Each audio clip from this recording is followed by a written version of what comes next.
listening to the Patriot Nation Podcast.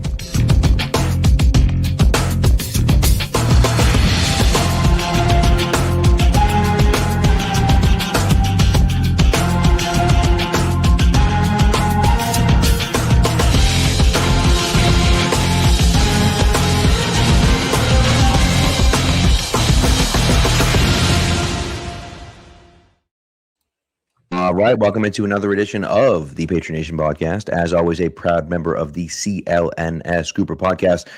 Make sure you download and subscribe to all those great shows to get great Patriots content all week long. But tonight, it is the Patriot Nation Podcast with yours truly, Pat Lane, and my man back from vacation, Matt St. Jean. Matt, welcome back, sir. Good to be back in the hot seat here. Yep. Love to see it. I'm rocking my vest in honor of Mike Vrabel, showing up and vesting everyone out. Love it. And so I rocked that to school today. So I was like, you know what? I'm gonna leave it for the show. It's a nice investment. That's right. Hey, nice work. Anyways, I was gonna tell a dad joke, and I'm not. I'm gonna resist. I'm gonna spare our audience that one. Yes, I will. But yeah, here we are, and some big announcements coming through. I think we're going to talk about my mock draft before the break. Do you want to start with Hard Knocks? I feel like that's a good place to start. Yeah, this just broke tonight. 2026 Hard Knocks offseason is going to be Seattle, the Seattle Seahawks.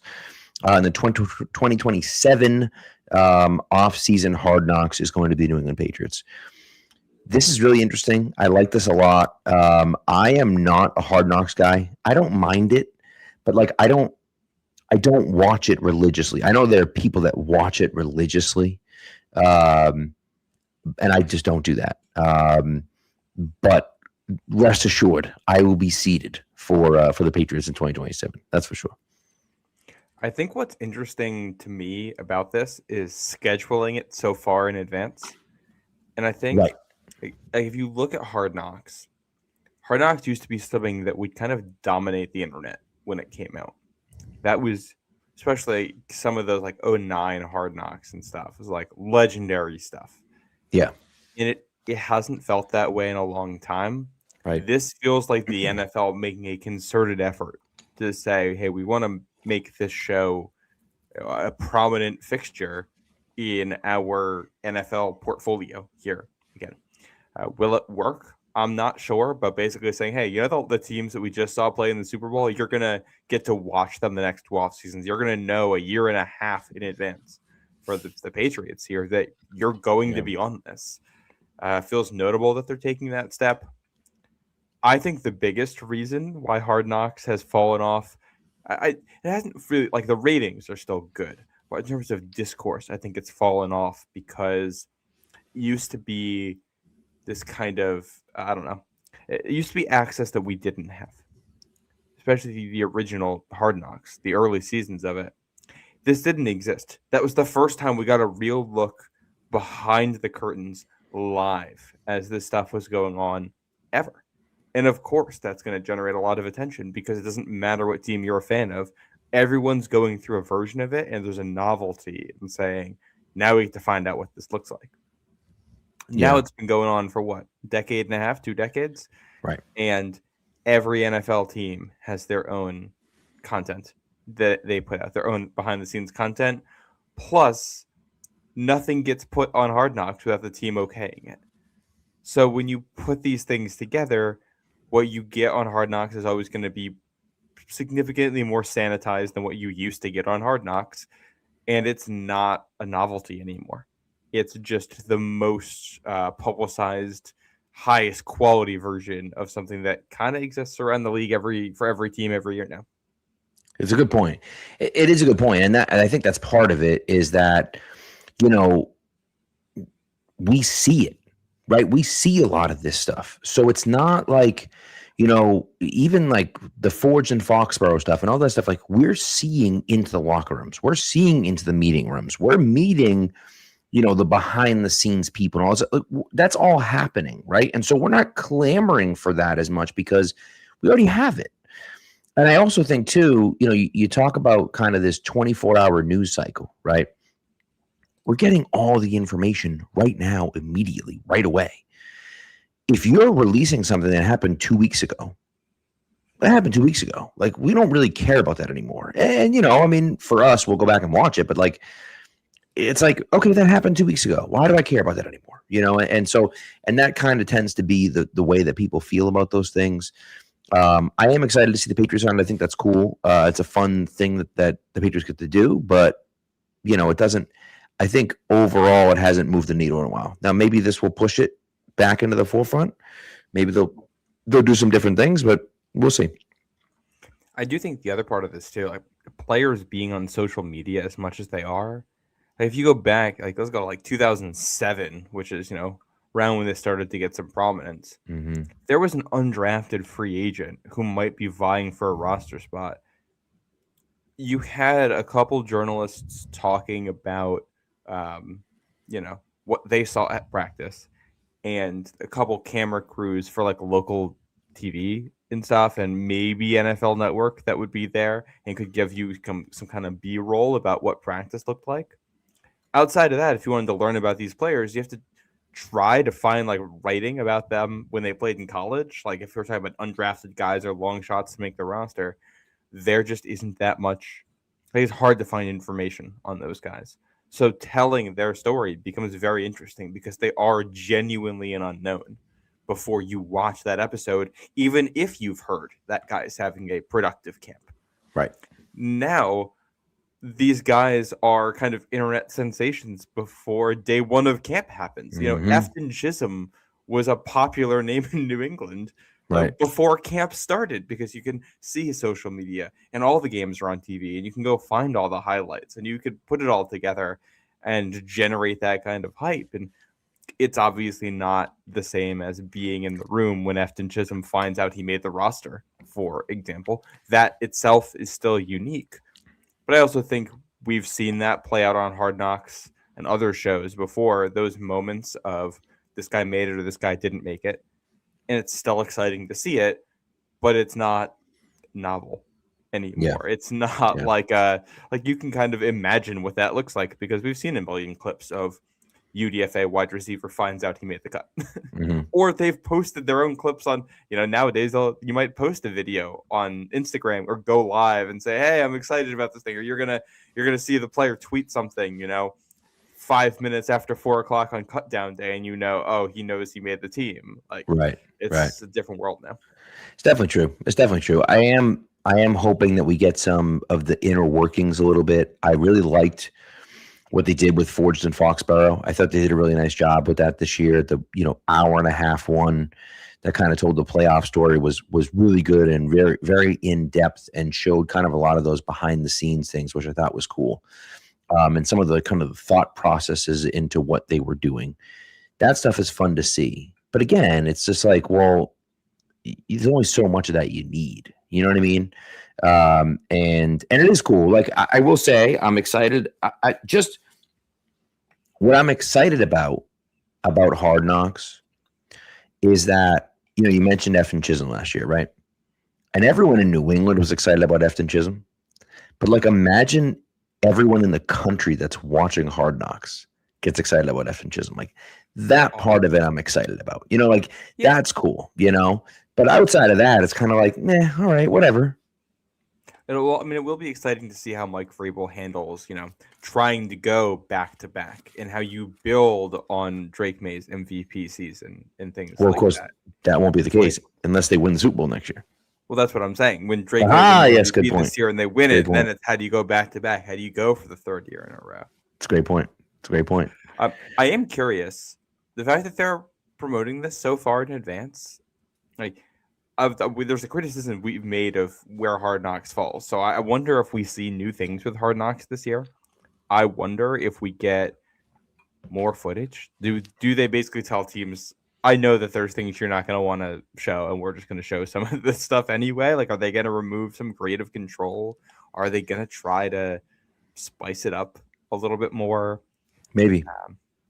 Curious, and I wonder how the Patriots adapt to it too. It shouldn't really impact your decision making, but if you had to make a Stephon Diggs type situation, and knowing that the Patriots were going to be on Hard Knocks this offseason, does the fact that, oh boy, this guy's going to have a criminal trial possibly this offseason, and then a couple months later he's going to be all the behind the scenes stuff. Do we want to deal with that? Is that going to something that could change things going into the next season?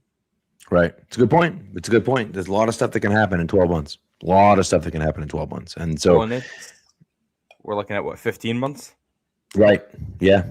So for the Patriots to book something like that, that far out in advance obviously shows the commitment that they have to Mike Vrabel, but then also shows the commitment that they have to the team and what they think of their team. And they should feel that way. But, it's. Or the NFL made them an offer they couldn't refuse and said, we don't really care if you like this or not. We're going to give you X amount of money to do this. That's also true. Yeah, that's also true. That's a fair point too. Yeah. So anyway, so we'll see. We'll see how it goes. Do you want to get exciting? 100%. Well, that's ultimately what matters, right? And that's what the NFL wants is the excitement level and people excited about it. So, all right, you want to get into my mock draft?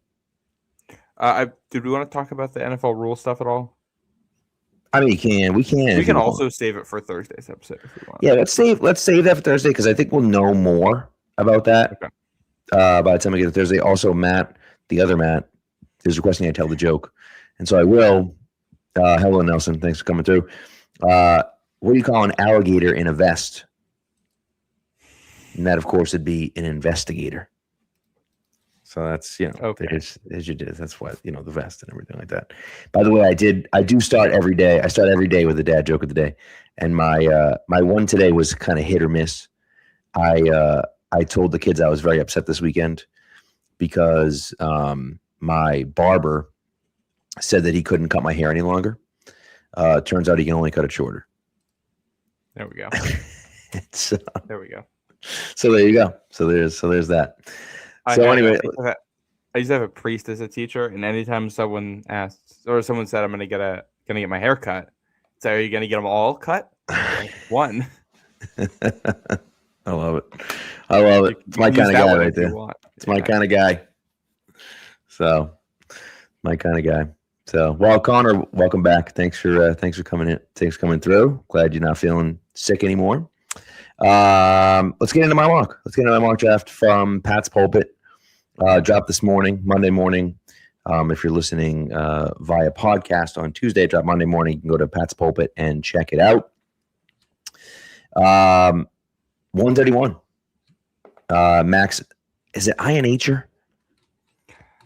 I have heard his name pronounced in so many podcasts now, and for some reason, the pronunciation has not stuck with me any of the time. Yeah, I'm not really sure. I heard someone say it, and I feel like it's not INHer, but I don't think it is, but I don't know. I can look this up while you go for it. Let's go with INHer. It's fine. Obviously, you get the clip of Mike Vrabel, pushing him around at the pro day and kind of seeing some things, and so there you go. Ihanachor. Ihanachor. There it is. I knew it was wrong. That's it. So Ihanachor. So Max Ihanachor at 31. Thank you, Matt. Appreciate that. Other Matt. I know this Matt also was going for it, but thanks, other Matt, for that. I had it pulled up right before he was about to do it. He beat me to it. It's incredible. So there you go. So so Max Ihanachor at 31. Obviously, everyone's seen the video of Vrabel at the ASU kind of pushing him around. And of course, he was talking about how he met with the Patriots, on a top 30 visit and so on and so forth. And so there's obviously some smoke connecting Ihanachor with the Patriots.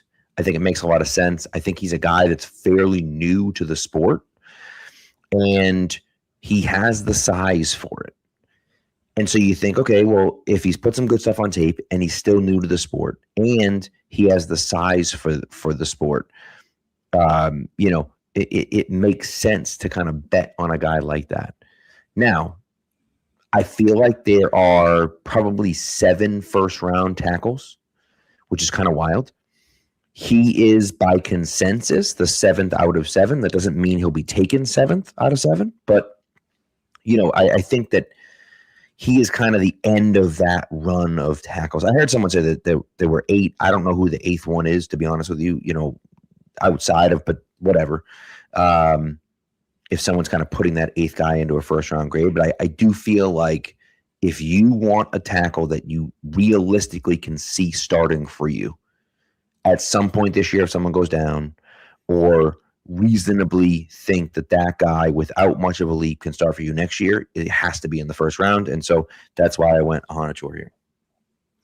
I saw a mock draft earlier today. Matt Miller, he has Honachor going to the Patriots in the 2nd round. I saw that too. Which I think is crazy. I think the way people are at least talking about Honachor right now, he might be someone you have to trade up for at this point.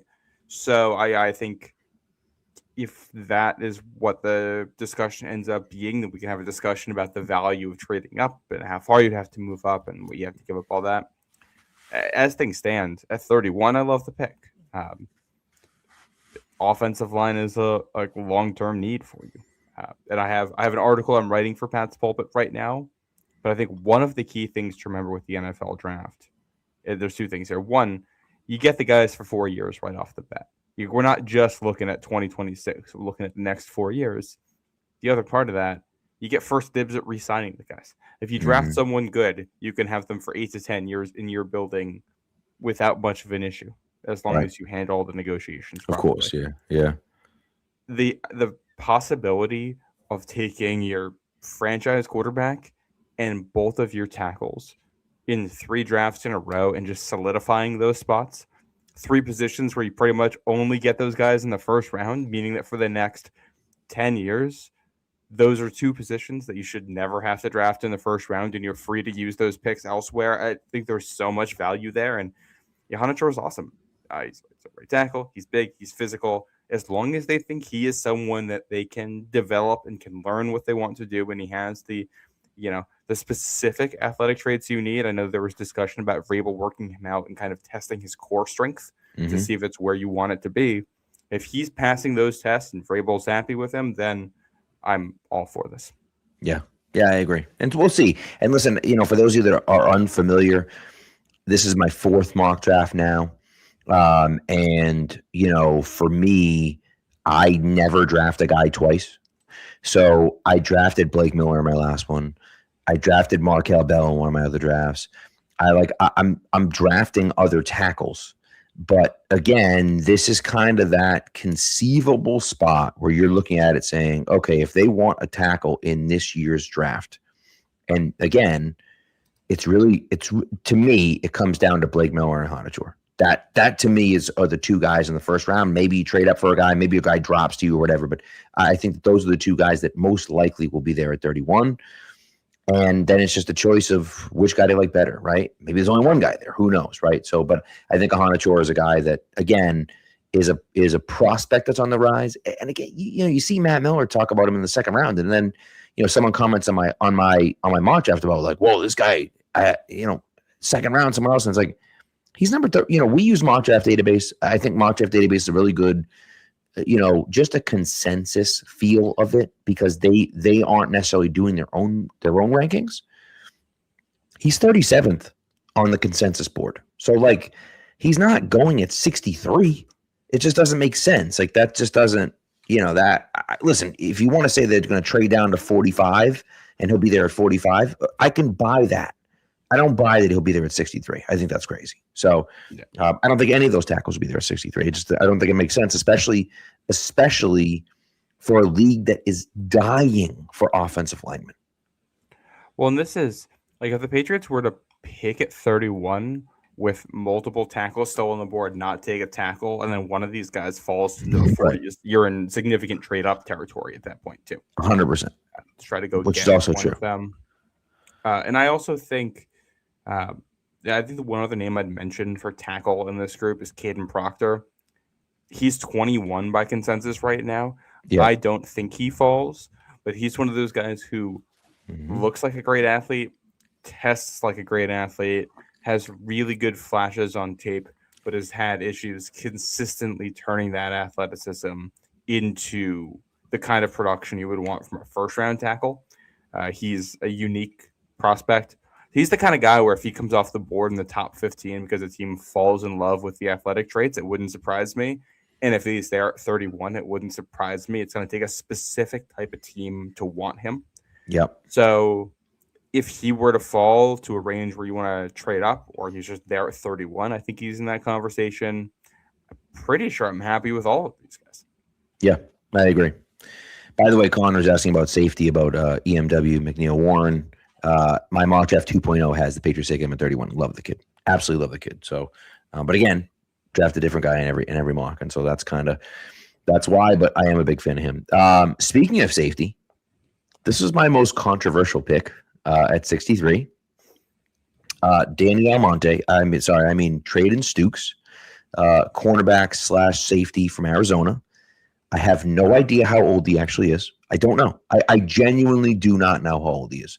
I saw 24. I saw 25. I saw 26. I don't know. You can't find it anywhere. I genuinely do not know how old he is. He did graduate high school in 2019. So he's pretty old. But his tape is awesome. And so overlooking the fact that he's an older prospect, I love what you get out of it. I think that the mentality, the character, the playmaking ability of him, I think he's an awesome player. Now, again, are you drafting him at 63? He's 67 on the consensus board right now. 67 on the consensus board. What do you want me to do? I can't draft him in the third round if he's 67 on the consensus board. I can't do that. And so is this a second round pick? Maybe not. I love this kid, though, and I wanted him in one of my mock drafts, and so here he is at 63. Is it a reach for the Patriots? Yeah, probably. Are they going to take a guy that's 26 in the second round? Probably not. But they did take a 25-year-old Kyle Duggar, and that didn't work out great for them, but at least for the beginning part of his contract, it did. And so, maybe it pays off with Stukes. We'll see what happens. But anyways, I like this pick. I like this guy. I just don't know. I think it's a little early in the second round, but I'm just a big fan of him, and I wanted him on my mock drafts, and so here we are. I have mixed feelings about this because I see all of the reasons someone falls in love with this guy. I just get worried that I think it's very easy to see all these things on tape and fall in love with a guy, and then he gets to the NFL and you're just like, hey, he's okay with like these types of things. And what worries me with him, like he ran a 4.33 40. Yeah, he's fast. He did that like 6'1", 190. He didn't run a 3-cone. He's got an ACL tear in college. His short area quickness and all that doesn't look great. And I always worry if you're asking someone to play in the middle of the field, like every receiver can go inside or outside of you. So you need someone with some quickness to respond to that. True. And I just I think he is a lot of things that I like. And I suspect that in the NFL, he's going to be worse than the sum of his parts because he might just be an awkward fit in what today's league is. And when you add that to the fact that he's older and you don't feel like, well, at least we can get this guy for a second contract where he can at least be quality backup for us. And you don't feel like, he's young enough that you can talk yourself into there being some developmental runway for him. He does feel like the type of piece that a team that was just in the Super Bowl would take. Someone that's trying to compete right now would take. I just don't think that ends up being New England. I do think Vrabel's going to love the football character on this guy. Like that, I don't have a doubt in my mind. And he probably goes in this range. Like the value makes sense. I just don't necessarily love it for New England. I'm going to pull up the draft order real quick in this range and just see like Chicago picks in this range and they could use a safety. I could totally see that. I could see Denver, the pick before New England, being interested in him. I could see Houston doing it. Heck, I could see San Francisco doing it. And the Bears picked twice in that range, actually, 57 and 60. I could see him coming off the board right before the Patriots pick. Yeah. So we'll see. Yeah, it's one of those ones where like people didn't like it. I also think it's so funny in some of these picks on here. People are like, "There's no way that guy's gonna be available there. There's no way that guy's gonna go that high." But the next pick is Keion Crawford from Auburn. in the third round. That's insane. No one's gonna. It's like, well, he's 100 on the consensus board. Like, you want me to draft at 125? Like, what are you talking about? You know, Well, like, here, that's what I'm using. Well, and this is where things get real wacky once you get to this point in the draft, because really, once you get past the top 60, you start getting like a 20 to 30 pick variance on consensus board to where guys get taken. So, like, in theory, there's a world where the edge defender you have, the Patriots taking round 3, comes off the board in the second round, and the safety of the Patriots taking round 2 comes off the board in the third round, even if their consensus board ranks don't move between now and draft. Definitely true. Makes them. I think last cycle we talked about RJ Harvey, I think, being someone we liked at like the top of the 4th round for running back for the Patriots. Didn't he go before the Patriots made their 3rd round pick? I believe so. Yeah. And so that's like, just the way it works. Not much you can do about that. Right. Exactly. So I remember, and the one that I'll never forget is Luke Schoonmaker. Like, I loved Luke Schoonmaker. Loved him. And he was like a 6th round pick by consensus. And the Cowboys took him in the 2nd round. So it's just like, okay, I love him, but not there. So, it's just, it takes one team. All it takes is one team to fall in love with a guy, and he ends up getting drafted earlier. And then sometimes, if enough of those guys that they love get drafted, some of those consensus guys that people like, but no one falls in love with, end up dropping down. And that's the way it works. So, anyways, that guy that we alluded to at pick 95, I have Keyron Crawford, edge from Auburn. Another guy late to football, basketball player. He's got basketball length. He's very long. His wingspan is long. He's very athletic.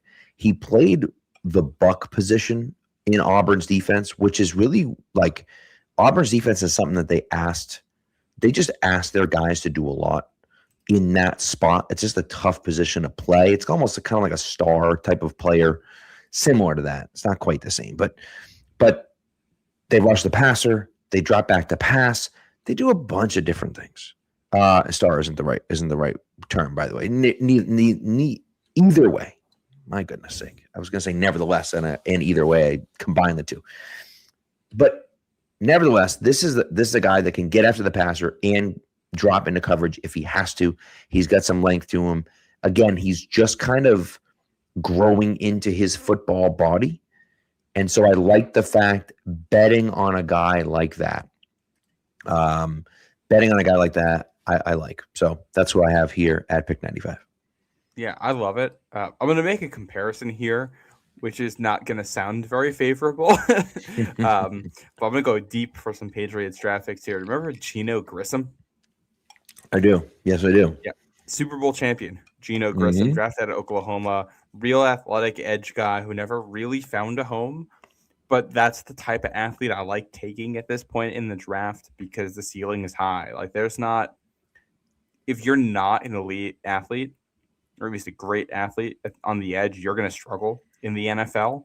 Yep. So these guys have a much higher floor if you're an elite athlete, a higher ceiling, and better on special teams and all the other things. Like, this is a developmental piece in year 1 and year 2. He's someone who can be your 3rd or 4th edge, hopefully, and also be a core special teamer. And you go from there and you see if he can reach the potential. Yeah. And, even if he doesn't reach it, this is where we talk about the long-term value. If this guy's a good special teamer, I end up signing him to a 2nd contract because of that. At a near 5 or 6, it all comes together. He makes like that Dietrich Wise 2nd contract jump.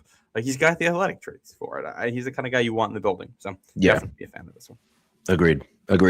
Also, Nelson, thanks for asking this question. We appreciate it. He said, is there any way we can send in our mock drafts? There is a way you can do that.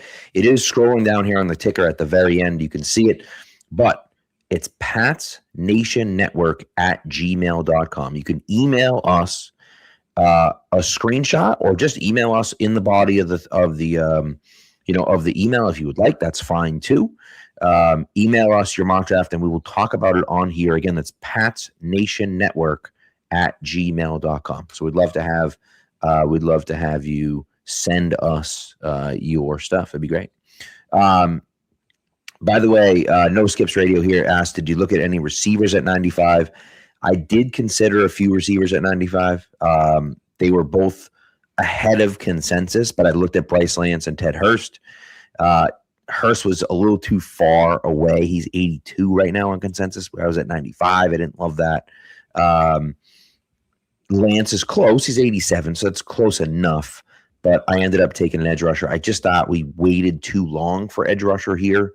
And if we waited till the fourth round, that there weren't going to be enough good ones available. And so, speaking of that, nice little segue into here. What I did was I used one of our 6th round picks to move up in the draft, 9 slots to go from 125 to 116. And in that slot, I took USC receiver Jacoby Lane. Great last name, fantastic last name, and I think he's a guy that is good in traffic. He's a good contested catch guy. He's a good red zone player. Not the most explosive receiver of all time, right? But I like what he brings to the table, and I think that he's a good fit for what Drake May likes to do. Yeah, I'm personally not the biggest fan of this one. I think the more I've watched of Lane, the less I've liked him. I see the appeal. I see the fit with Drake May. I just worry about him getting on the field in the NFL because he is a contested catch, big body receiver who doesn't seem to run routes very well against physical players. And I look at that transition to the NFL, and it's like, well, he can't play outside. You have to play him as a big slot. And I don't think he's as good of a run blocker as someone like Matt Collins. He doesn't stretch the field the way Matt Collins has the capability of doing. You see, like, he has good athletic traits, and he tracks the ball well, and he makes great catches. Like, there's real things to love here on Lane. I just worry, like I said before, like he's going to be worse than the sum of his parts in what today's NFL asks out of players. Now, that said, today's NFL is looking for big body guys, I think, who can bully people. So maybe there is room for him. Like the ceiling on him, if this works out well, it's Jawan Jennings. It's that type of guy.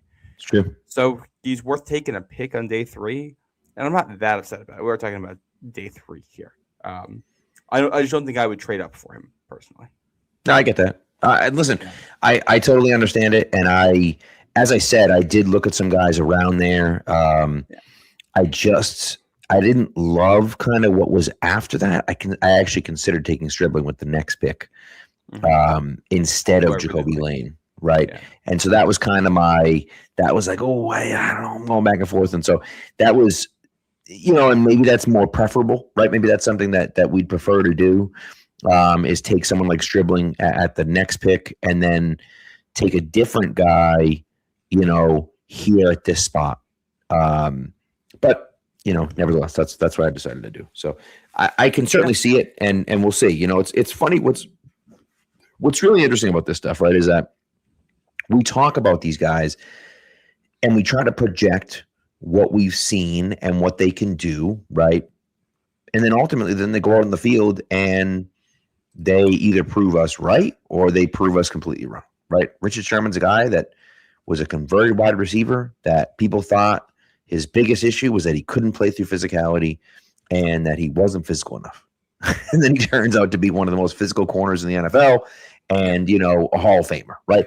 It's just like, you just don't know sometimes, right? And so again, that's not to say like, oh, Jacoby Lane's this great player. We don't know, right? But I think your point is a good one in the fact that, yeah, there are some traits that we can see that are transferable, but there's some hesitation there, right? And I certainly get that. He's a guy that I liked, but again, yes, there are definitely concerns. And it's 91st percentile height, 91st percentile vertical jump, 97th percentile hand size. Right. There's just some athletic things there you can't teach. Right. So if you are able to develop the rest of what's going on there, and the thing with Drake May is he's willing to throw balls to jump ball guys. Like, if you can get on the same page with him a little bit, he'll trust you on stuff. So the opportunities would be there if he's getting on the field. I think my biggest concern is always just going to be that he is essentially a zero floor player. Yeah. Like, there's a world where he comes in and, he's on the roster but never active year 1 and then doesn't make the team year 2.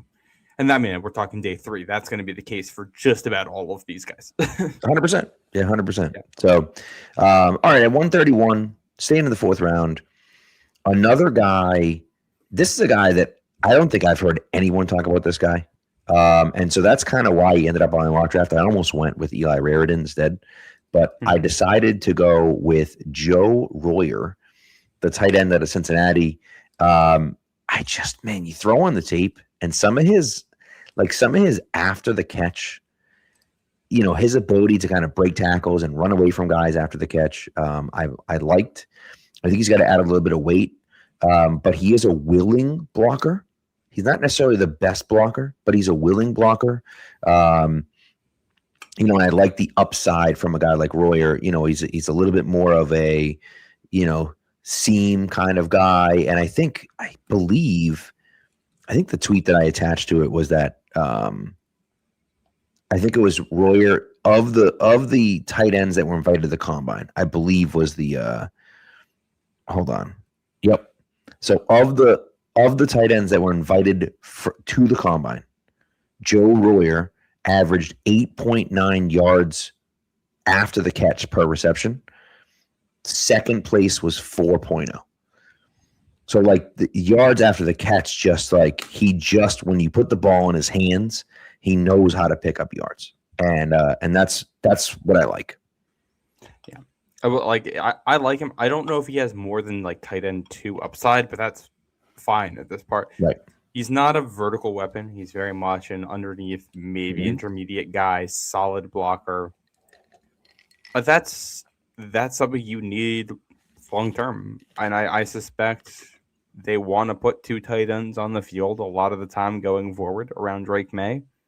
This gives you someone who, down the line, especially years 2, 3, and 4 of that rookie deal, you're expecting he can be your tight end too and be a quality player there. And he's not your Hunter Henry replacement long term, I don't think. No. But he's I think someone who can step in year 1 and be as good as Austin Hooper was, and at least replace that right away with Julian Hill. Yeah, I agree. I'm with you on that. I'm a big fan of that. So I like Royer. Patty says that he was the top tight end prospect coming into the season. So, we'll see. I like what he brings to the table there, and in the 4th round, especially late in the 4th round, I like taking a shot at it. Yeah. All right, my next pick might be my favorite pick of this mock. 5th round, 171. Adam Randall, running back from Clemson. Dude, 6'3", 220 as a running back, converted wide receiver. Just awesome. I love, what he brings to the table. I love to see a guy that made the transition to running back. And then when you watch him, he has better vision than you would expect from, a guy that made the transition from wide receiver to running back. Similar to Tyrone Tracy. I fell in love with Tyrone Tracy in the draft as well. And this is kind of that same kind of idea. Obviously, Tyrone Tracy went to Purdue and did the same thing. And I love the fact that Adam Randall can do this. He's a bigger guy than Tyrone Tracy is for sure. Doesn't really fit the mold of your regular running back, but I'm a big fan of trying that out and seeing what happens. And if nothing less, you're getting a guy that can be very good out of the backfield catching the ball. Yeah, I have taken him in one of my mocks before, so we're 100% on the same page. I took him a little bit later in that mock, so I think his stock has risen here, which is awesome for him. And I see him as being someone Josh McDaniels could definitely like. Yeah, that'd be fun. All right, next pick in the first of my 3 now 6th-round picks since I traded one of them. Micah Morris, offensive guard from Georgia, just an absolute house of a man. An absolute house of a man. And that's he's a big dude. He's a big dude. And I think that's ultimately, that's where he's best, as being kind of that big guy in the middle, 6'5", 334, just a big guy, uses his strength well, has decent feet for a big guy though. moves okay for a big guy. I think Mike Onwenu's kind of that same way where he's just a big guy, but he moves a little bit better than people expect. Yeah. Morris is a guy that I thought would be higher on people's boards, especially coming from Georgia and what Georgia was able to do, but he just seems to kind of drop down people's boards. I like taking a shot at him, especially in the 6th round. I mean, he's a guy that can give you some real depth in the interior of the offensive line. Yeah, like you can't teach size. Yeah, I'm all in. It's something they need. We've talked about that in depth on here for a while now. That size and physicality, strength, all things they need in the interior of the line. And as what do you call it? As a wise man named Matt Groh once said about, if you want to be a fast team, you got to draft speed. You want to be a strong team, you got to draft strength. Yep. It's very true. Very true. All right, 6202. I'm sorry. I went with Red Murdoch. This guy is so much fun, man. He's so much fun. He's a throwback linebacker is what he is. He's got a little bit of the sideline to sideline, but he's just not super freaky athletic. He's just not. That's just not who he is. 6'2", 232. So he's not really even that big. But my God, when he hits you, he freaking hits you. 17 forced fumbles in the last 3 years. Now he played at Buffalo, which I understand is a smaller program and everything else, and the competition isn't quite as good. 17 forced fumbles in 3 years is outrageous. That's just outrageous. And you throw the film on, and whether it's in coverage, whether it's behind the line of scrimmage, whether it's meeting a linebacker, meeting a running back on the hole, he is just out there smashing dudes' faces in. And that's the type of stuff that I want to see from this. You saw a little bit of that from Christian Ellis last year. I want more of that physicality from the defense. And even if he's a guy that can only really play on running downs and special teams to start with, I love him. And Patty says he may not be a great fit, and maybe he isn't a great fit, but I love the way this kid plays football, and so I wanted to get him into a mock draft. Yeah, I do. I do think Vrabel would like this guy. I get concerned about someone who's a rundown only player at this, like in 2026. Yeah, I get where we are in the draft. I think he's fun. I think he's the type of guy Vrabel would like. He can play special teams too. If you can generate that kind of force hitting people, I think you can find a role within an organization somewhere. Yeah. So there you go. So we'll see. I'm not sure if he's a guy that will even get drafted, but I just love the way he plays.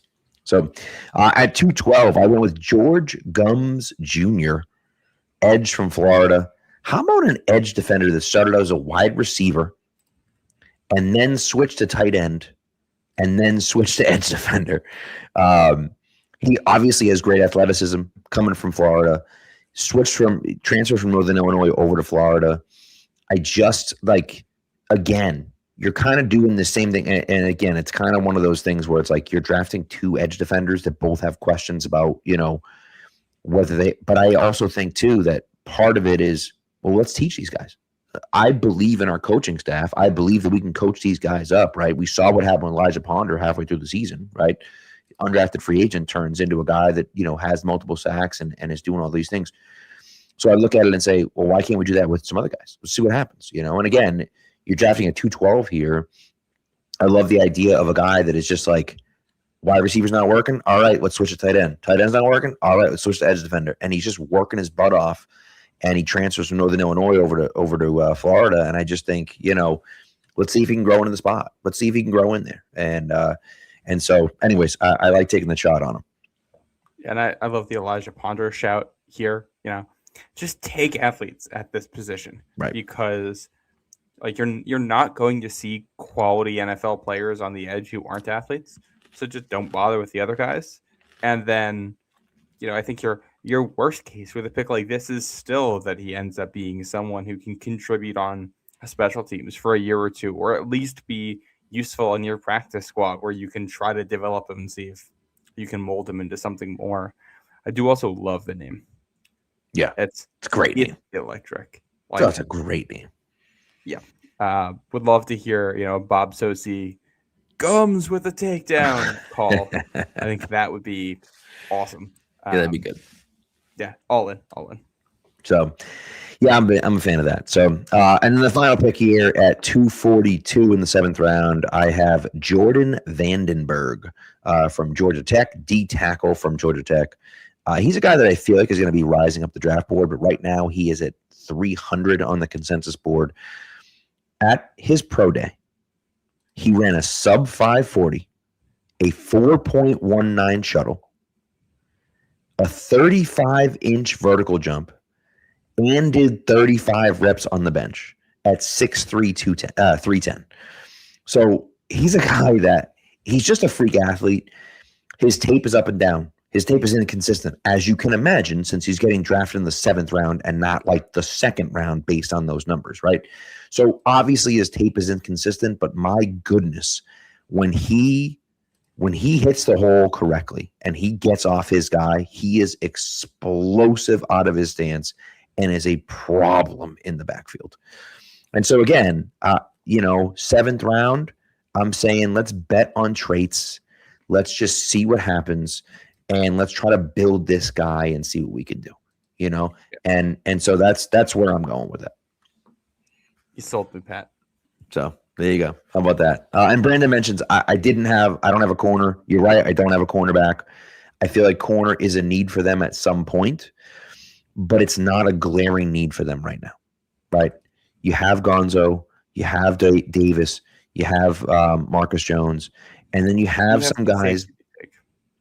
I do have the safety pick, right? I have a secondary pick, but not and again, Stooks is a guy that played corner in college as well. If you want to put him at corner or whatever, but he's got some position flexibility back there if you need. But I think we have guys at the corner position right now that I feel okay with. Maybe not great, but okay with. So we'll see. But yeah, that's what we got. So that was my mock. Again, if you want to, find out more and read some of the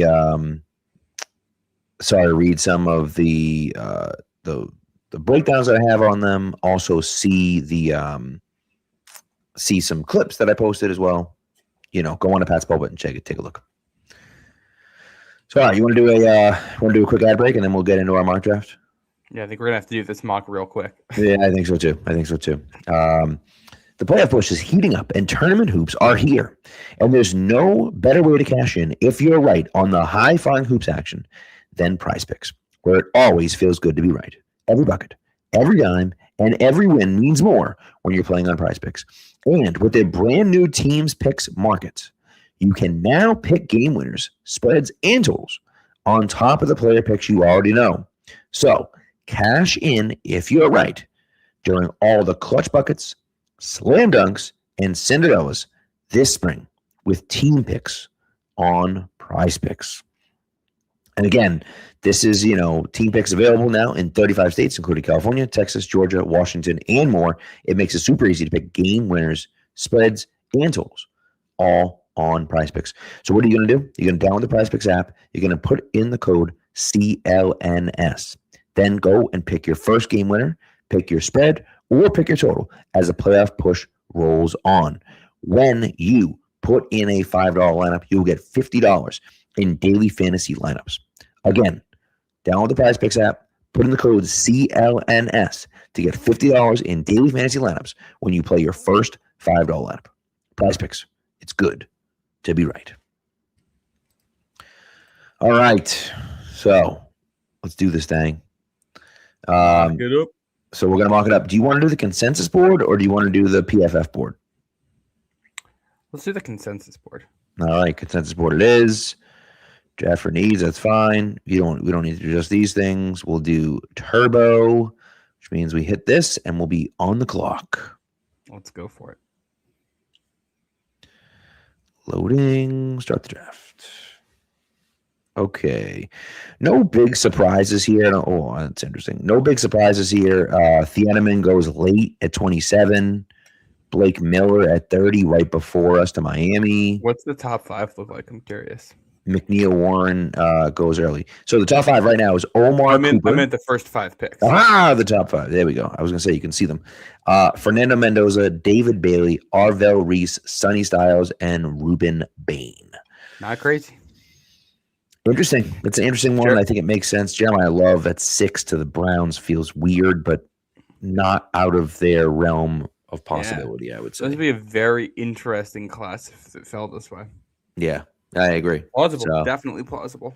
Yeah. And that's the thing, Miami, though, takes Monroe Freeling at 11 and then takes Blake Miller at 30 on a trade up.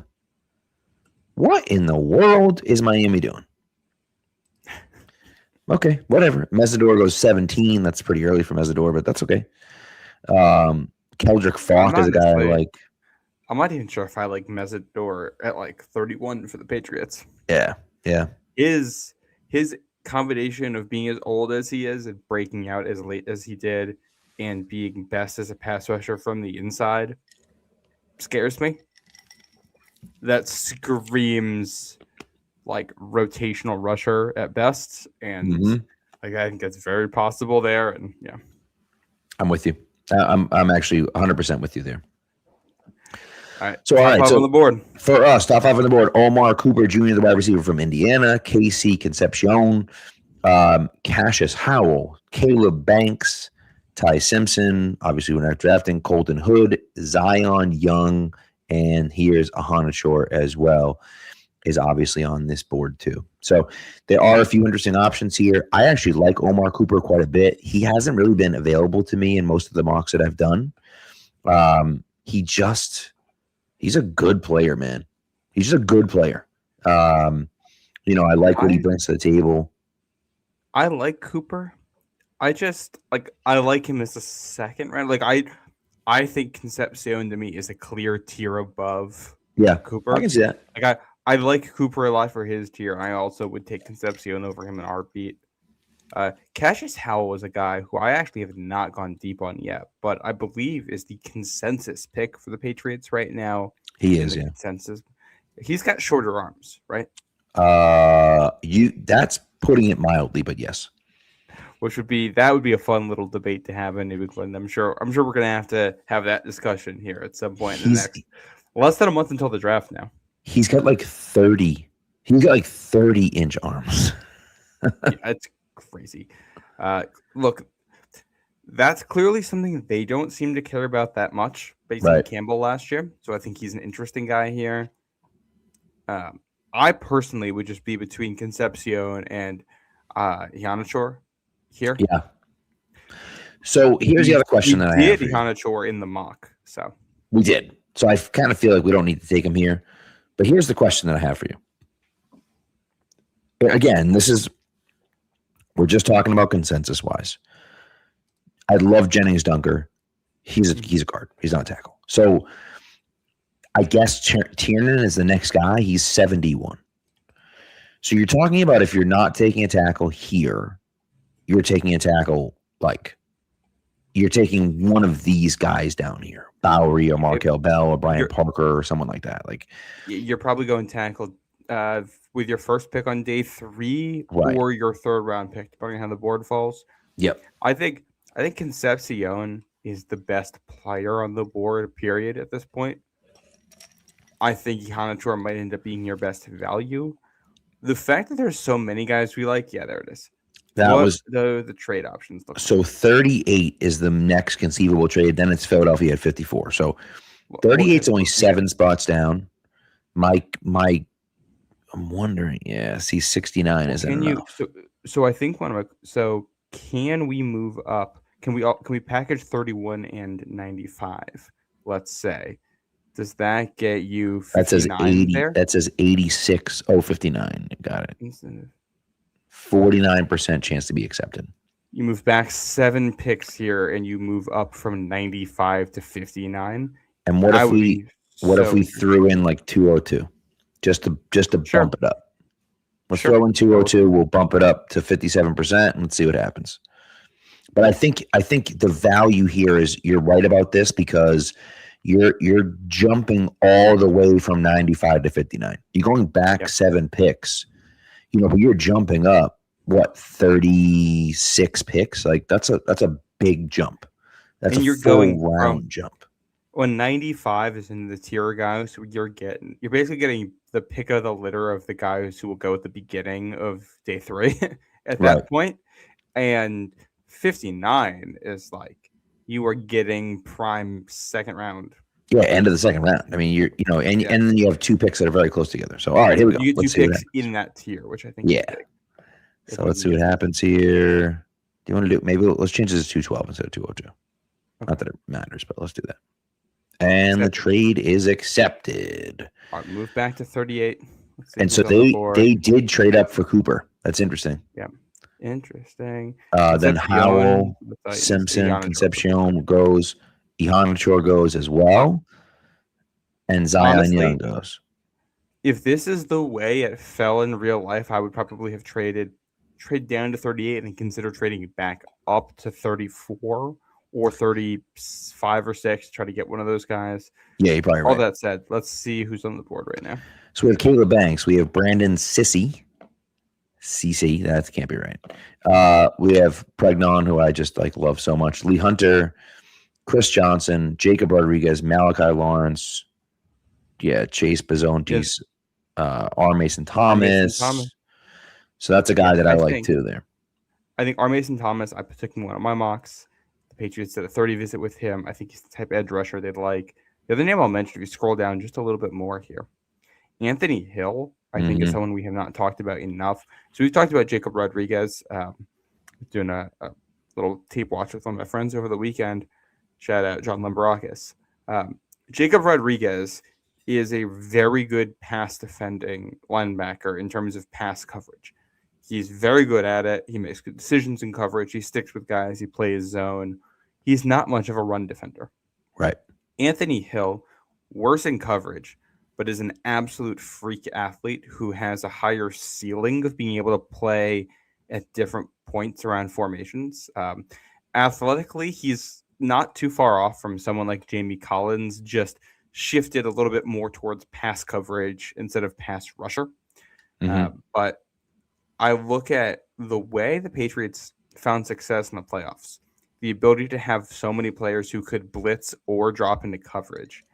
Someone like Hill interests me. This is a guy who could, in theory, be your weak side linebacker to play next to Spillane, who's also really going to be a part of your pass rush, and he's going to be part of your coverage units. He's going to be a run stuffer, and he can do everything. I don't think he does anything as well as the one thing Jacob Rodriguez does well, but it all comes down to what you ask your players to do. Yeah. All that said, I think I like R. Mason Thomas as the guy here. I like him more than Malachi Lawrence or Jacob Rodriguez. I think you're probably right. About that. Again, I'm so tempted to take Pregnon, but it just doesn't make sense. You just don't need a guard unless you're trading Mike Onwenu before you have to resign him, right? There's just no reason to take Pregnon here, other than the fact that I freaking love the kid and I think he's going to be an absolute stud. But I think R. Mason Thomas is the pick. So you want to lock it in? Yeah, I feel very good about that. All right, let's do it. 38, R. Mason Thomas. Pregnon goes the very next pick. Jeremy Bernard, who a few people in the chat asked about. I think Jeremy Bernard is a good player. I think he's a guy that they could be interested in. AJ Halsey's a guy that someone asked about in the chat as well. I like him quite a bit as well as a safety from LSU.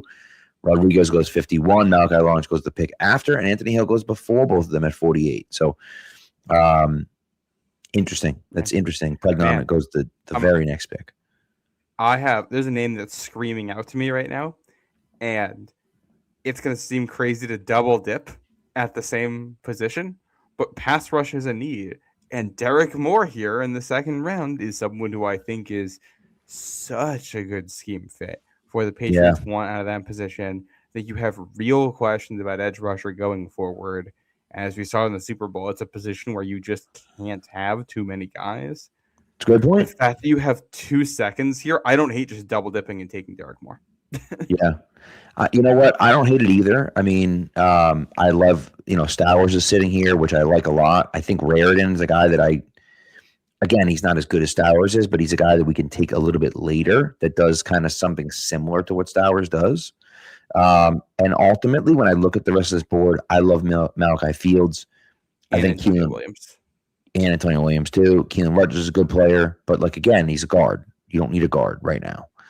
Grayson Halton is a guy that I like quite a bit as well. Yeah. Yes, Tiernan is a guy that if you wanted, we talked about him before, right? Is Zachy Wheatley still on the board here, the Penn State safety? He might be. He is, in Yeah, he's fact. at 83 on this board. Okay. Yeah. He's someone I could also see the Patriots liking a lot. Yep. He could be a candidate at 63 too. You know what I mean? Yep. I like Stowers. I would not consider Stowers this high. I think it's too early. I worry about him. When I think he does things that can make him very valuable in the NFL. I also struggle with taking a guy who can't block and what the NFL is today in the top 100, unless he is already in elite receiving tight end, which he's not. He's raw. And he's like a weird, like he's a late position switch. So he's both raw and older right now, Yeah. which is just one of those combinations. Like it can work. I wouldn't stay away from him entirely, especially if you would consider him even at 63, depending on how this board falls. Right.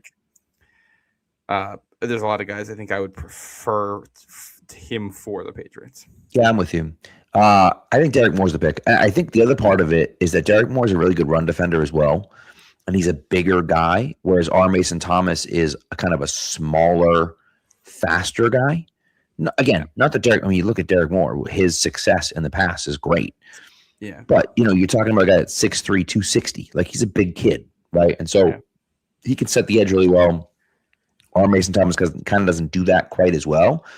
So, you're doubling up at edge, but you're kind of getting two different types of players. So, I like that. So, let's go Derek Moore. And the way that Vrabel likes to play his schemes, even though it's a 4-down front a lot of the time, you have different body types at each edge defender spot, asking to do, like, you have one side that's a little bit more pass rusher and one side that's a little bit bigger body, and that allows you to lean into that a little bit more here. Definitely true. By the way, if we didn't already have Marcus Jones, D'Angelo Pons, I would be banging the table for D'Angelo Pons because he's so similar to Marcus Jones in the fact that he's a smaller guy. I mean, you're talking about 5'9", 173. He's small, but my God, is he competitive? He's so competitive. He works his butt off. He pushes hard. He's an awesome player, and I'm a big fan of his. But again, at his size, it just doesn't make sense when you already have Marcus Jones on the team. I don't think, at least.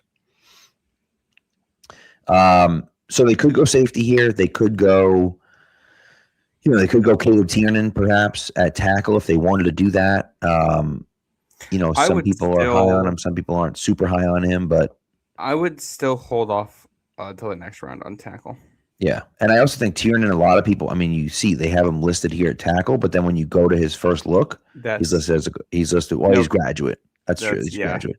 But there are some people that think that he will have to push in. Well, he's 6'7", but doesn't quite have the what's it called? The athleticism. The athleticism. Thank you to play tackle. So that worries me. I'm not going to take a chance on that. I think Max Clare is interesting here at tight end. If you scroll down a little bit, he is the Ohio State guy. He's a good blocker. He might also just be a high-end tight end too, but he's a good blocker, and I think he can get on the field year one because of that. Yeah. Surratt, I think, is interesting. Genesis Smith interests me. Kyle Lewis interests me. I love Kyle Lewis. A little bit more. Igmanosin, I like. Romello Height, they did a 30 with. I think they did a 30 with Zachy Wheatley as well. I think they did. Yeah, I think they did. Ted Hurst. I would not be opposed at this point to another trade down. If we could do another one of those trade down, trade up type things, like we can package 63 and 125 here and get. Let's see, where's the Raiders? Vegas is. How about 68 and 98? Whoa. Can we get 131 instead? That's got 59% chance of working, my friend. Let's do it. Let's see what happens. And we could probably trade not accepted. Let's bump up from 131 to 125 then. To 125. Okay. Again, we could throw in one of our late picks too if we want. I don't mind. It's only a 6-spot difference there. So that's a good point.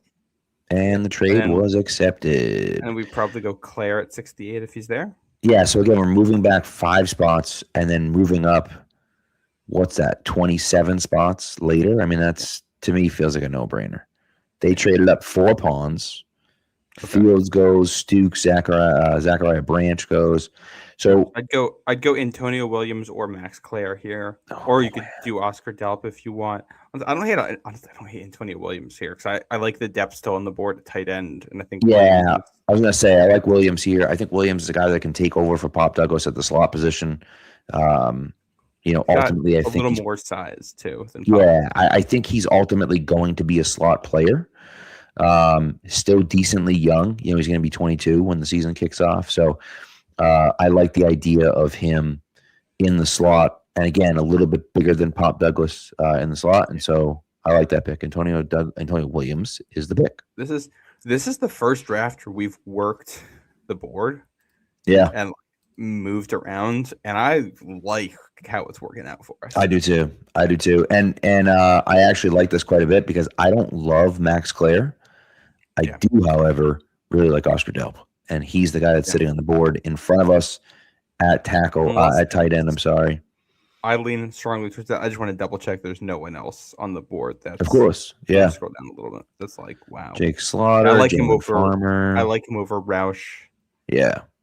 I like him over Trigg. I like him obviously over Jacoby Lane that we talked about. Yeah. Big Christmas is here. Justin Jolly.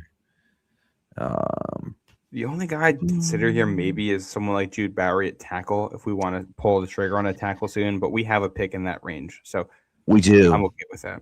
We do have a pick in that range. So we have Bowery, Markel. So we're at 131. We have Bowery, Markel Bell, Cage Casey. Isaiah. I mean, that's obviously going down the list, but I'm okay sitting on a tackle here and taking Delp. I think No Radio asks, does the lack of production from Delp concern you? Yes, but we're talking end of round 3 here, and he's a really good athlete, which I think ends up mattering more for, NFL projections at the position. Especially tight end is a position where you can get a lot of empty calories in terms of yards. Like it's a position where you can just take a lot of checkdowns for 10 yards on 3rd and 17, or for 7 yards on 2nd and 15 or whatever. And it's a good point. Yeah, so I think Delp has the traits. It's just a matter of living up to it, and I like taking the risk. Yeah, it's a good point. So let's take Delp here at 98, and then let's see who drops to us at tackle at 131. Looks like I saw a few tackles go off the board. Markel Bell, Jude Bower. So this is what's it. So this is really interesting because I was actually thinking this as I'm looking at it, and I was like, us trading 131 instead of 125 might come back to bite us in the ass. And guess what? Jude Bowery goes 125. Markel Bell goes 127. So we lose both those guys because we traded 131 instead of 125 instead of 131.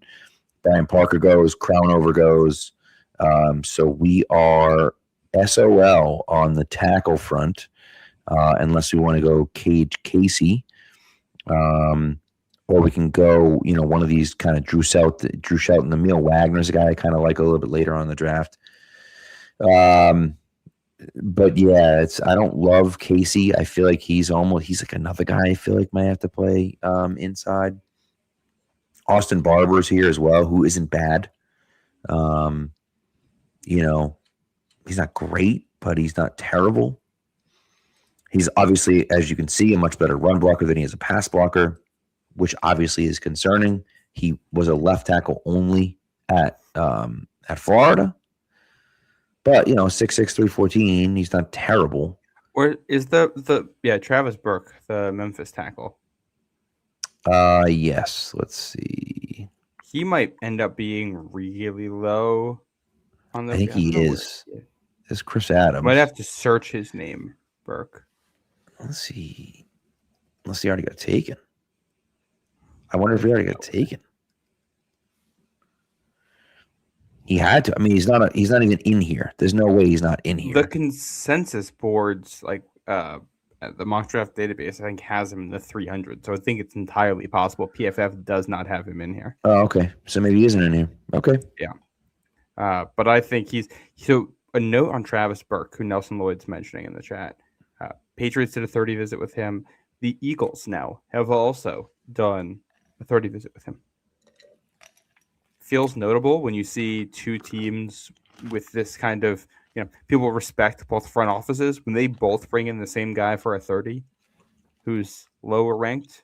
That's something I that, agree.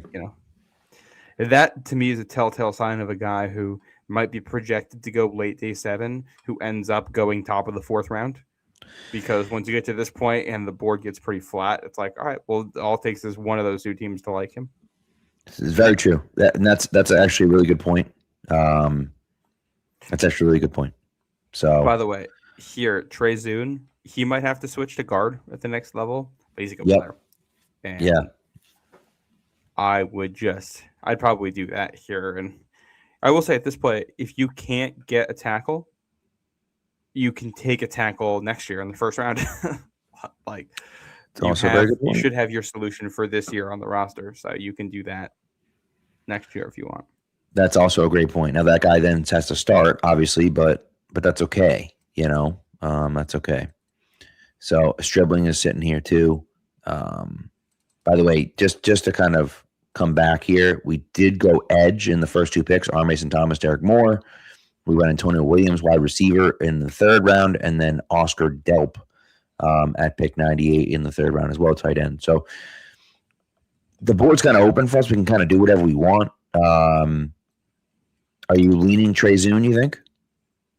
I think. Okay. Yeah. Yeah, I'm okay with that. 6'6", 319, older prospect, but, I'm okay with that. Actually played some center this year, too. Yeah, left tackle and center. I think he probably lands a guard in the NFL. Yeah. Really good pass blocker there. Really big guy. Yes. So, all right, let's do it. Trey Zune. Let's pick at 131. All right, so 171. 171. Yeah, I don't know if I'm trying to see if there's anyone really kind of notable. J.C. Davis, Joe Royer went. V.J. Payne is a safety I like. Michael Taffy, another safety, goes from Texas. Jeff Caldwell just went 170. So I guess what positions are we looking at? We can look at kind of that. We have Lorenzo Styles here late, but these are all, well, I guess we're at 171 already. So Kalen Black, Heidenreich is a guy that I think makes sense for the Patriots, but again, you're not drafting a fullback in the 5th round, so that doesn't really make much sense to me. There's a bunch of guys that I like on the interior of the defensive line. Now, most of them are gone, but I like Nick Barrett. I like Albert Regis. I actually like Skylar Gill-Howard as well. Those are all guys that I'm. Barrett. What's Barrett's profile? So Barrett is like a nose tackle. He is 6'3", 322. Big boy. Fine. Very good against the run. Be fine with that pick here with Tonga gone. Yeah. Very clear. He steps in as your nose tackle this year. Probably your backup year 1. Hopefully your starter year 2. Clear path to being on the roster. I like it. All right, let's do it. It might be a little bit of a reach here at 171, but I don't mind it. It's not big risk at all. I don't mind it. All right, that Dixon, who I like. Heidenreich is here. Tyreek Sapp. Well, we don't need another edge rusher, but let's see. What should we look at? You want to look at corner? I'm down. Linebacker. We could always go punter at one of these. Well, I was actually just saw the special teams. I was like, I wonder if we should go punter. We do have to go punter at some point, I think. Yeah. I like Domani Jackson. I've taken him in my mocks.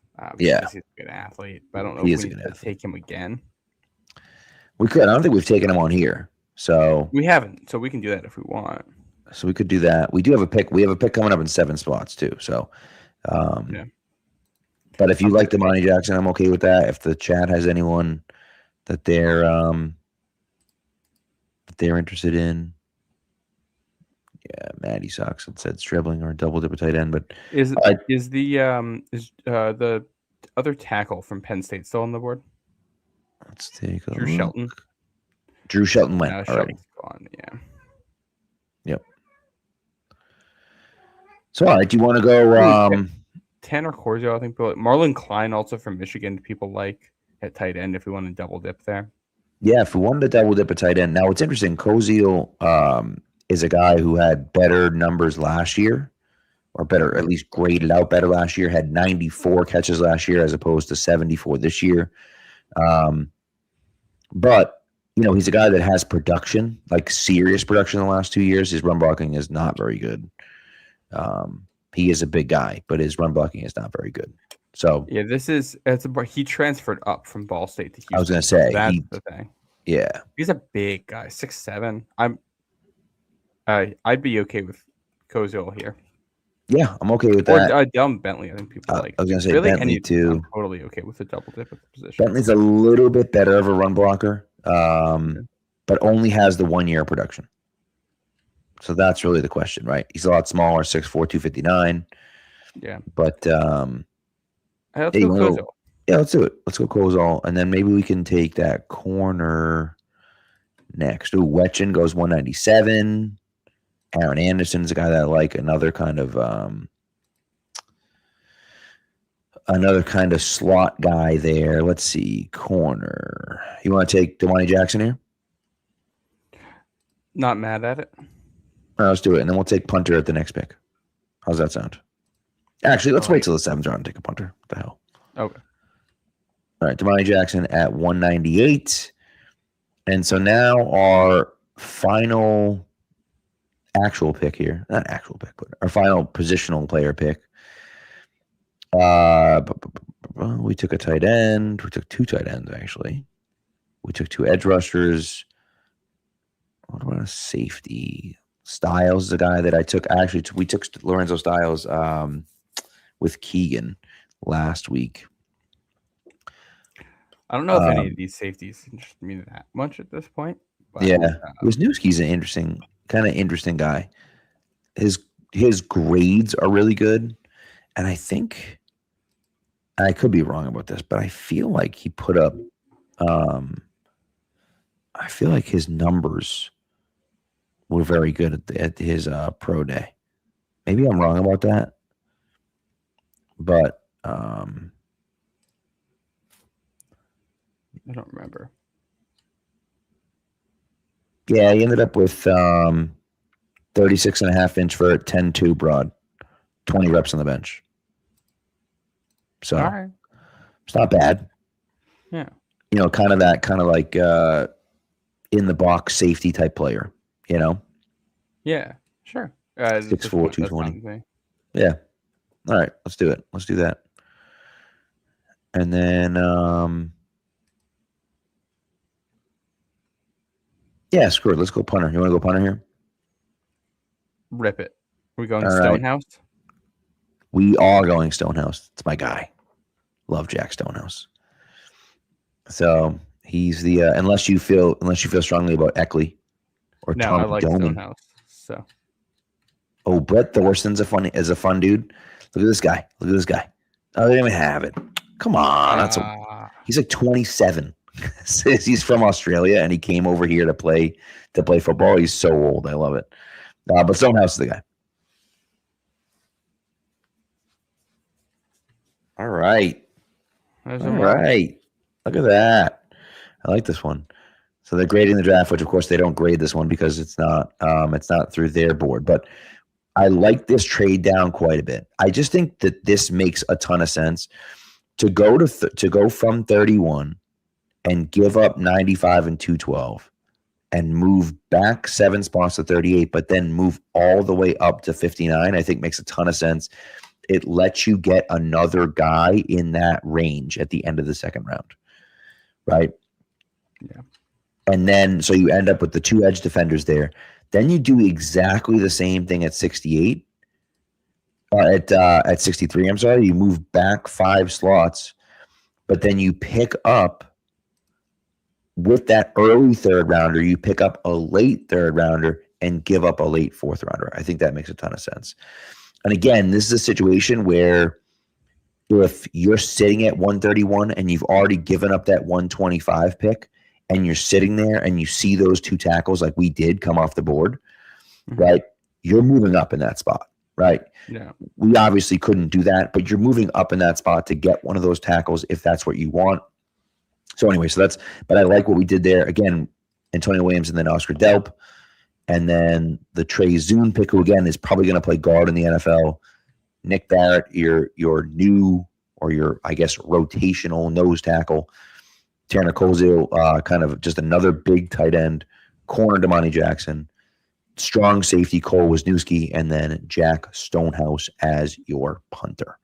So I'm a fan of that. Fan of that mock. I think we did a pretty nice job. And make sure to tweet that before you close it out, Pat. I will. You know what I did is I saved it. There you go. I saved the picture, so I won't forget it. So, but yeah, is that it? I think that's it. And how long is it until the draft now? I mean, we're getting there. It's the 23rd. We're getting pretty close.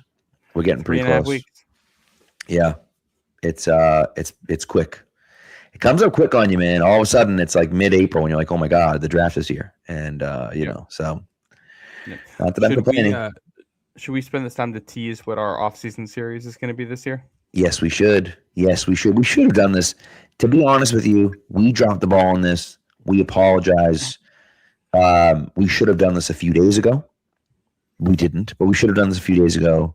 But it is this year, as you know, because of math, the 10-year reunion of the 2016 New England Patriots. And so we're going to do another rewatch series for you, but it's going to be different from the 21 games because we're not doing all 21 games from the year 2016. There's too many games. Instead, we're going to do 3 postseason games and 3 regular season games. Yeah. We're not going to tell you what regular season games they are just yet, but we are going to. That's what we're going to do. I think we may even end up doing 4. Yeah, we might. I think we're still figuring out how many. Like there were 15 games in 2016 that featured Tom Brady. I don't think we were probably going to rewatch those first 4 again. I don't think we are going to learn a lot from those. But of those 15, including playoff games with Brady in the 16 season, definitely going to rewatch all the playoff games and have some sample of the regular season. And for those who weren't watching last year, we rewatched all of the games from the 21-game win streak and the 22nd, which was the game they lost to the Steelers, which was that was a lot of time we spent on that last year, but it was a lot of fun. So we encourage you in the offseason too to go back and check out those if you're curious. We had Matt Chatham on to talk about the game against the Giants where he gets the start and a touchdown early in the first quarter in that one. So check those out. But this should be a fun way to get us through the dead period in between the draft and when real football starts. And I think we'll have a little fun reliving what was arguably the best Patriots team ever assembled. When Tom Brady came back from suspension, the Patriots had 3 games that were within a touchdown. One of them was a loss to Seattle by 7 points. One of them was a win against the Jets, a comeback win against the Jets 22-17 by 5. And one of them was a win against the Ravens by 7. Other than that, all of their wins came by 10 plus, and most of them were by 13 or 20 points. They were just blowing teams out all year long. And that's just like they were a wagon in 2016. Yeah. They were such a wagon in 2016 that Gronk got hurt, and it didn't matter. It just it didn't make a difference. Well, and it's Gronk misses really I think it's just the entire back half of this season. I'm pretty sure week 10 is the last game he plays that year. Yeah. Brady, misses the first 4 games of the season. You still lose twice. Right. Incredible how good that group was. Probably the best Patriots offensive line that got put together for the late dynasty period. Yeah. It's such a good defense. Brady really was spectacular that year. I mean, if he doesn't get suspended, I think he wins MVP. He should have won MVP anyways. I mean, it's stupid that he didn't win MVP. but he was unbelievable that year. And then you look at the games they did lose. It's a 7-point loss home to the Seahawks. That's a prime Seahawks team. They won the NFC West that year. They end up bowing out to the Falcons in the divisional round to end up going to the Super Bowl. But that was a very good Seahawks team. Yeah. Not peak Seahawks, really, but still very good. No, but a good one. And the only other game you lose is a game at home against the Bills where you basically don't have a quarterback. Yeah. Jacoby Brissett was playing with a broken hand. Like, it just, he couldn't throw the ball. Hand. Yeah. Yeah. A rookie. Yeah. Yeah. Really, I think you look back on it. To me, one of the big things for if you can really be a contender or not, I like to see teams win multiple types of games throughout the year. You obviously get that early winning without Brady, in particular the Thursday night game against the Texans, where you're down to Brissett and you steamroll them because of special teams and you force 3 turnovers and, running game takes over. You have 185 rushing yards in that one. But if either you're able to do it in 3 phases in that game and support a rookie third-round quarterback in Brissett. Yep. And then the other game that stood out to me is the game in Denver. Remember, this is 2016, so this is the season after losing the AFC Championship game out there. And I'm sure this might end up being one of the games we talk about. We'll see. But that game was put late in the season because, obviously no more Peyton, but this is an AFC Championship rematch. They played 2 of the previous 3 seasons in the AFC Championship game, going back to 2013. A place where the Patriots have struggled. Brady does not complete a pass in the first quarter. And, you only win by 13 points. Like, it's a low-scoring 16-3 game. You blow them out, though. Right. Like, it's never close. You dominate that game. And I think being able to go out, know your offense could have a stinker, and you could still control a game like that, I felt very good about what that team could do in the playoffs. And outside of essentially 1 quarter against the Falcons, they dominated the playoffs too. It's true. It's true. And listen, that Dolphins, that Broncos team, I'm sorry, was, Trevor Siemian and Justin Forsett. But still, it doesn't matter. It's like, it's one of those ones where it's like, yeah, we're better than you. We know that we're better than you. We're going to beat you, And so I like that a lot. So I agree. That was the offseason they traded Brock. Or Brock signed in Houston? I think they traded Osweiler to Houston, and they ate a ton of his money or something like that. I'm pretty sure. No, I think that was when Houston traded him to Cleveland. Oh, you're right. Houston traded him to Cleveland and ate a ton of money. He became a free agent that year. That's when Denver took, I think, Paxton Lynch that year and let Osweiler walk. Oh, you're right. And signed that big deal, and then you're right. He did sign a 4-year, $72 million contract. Yep.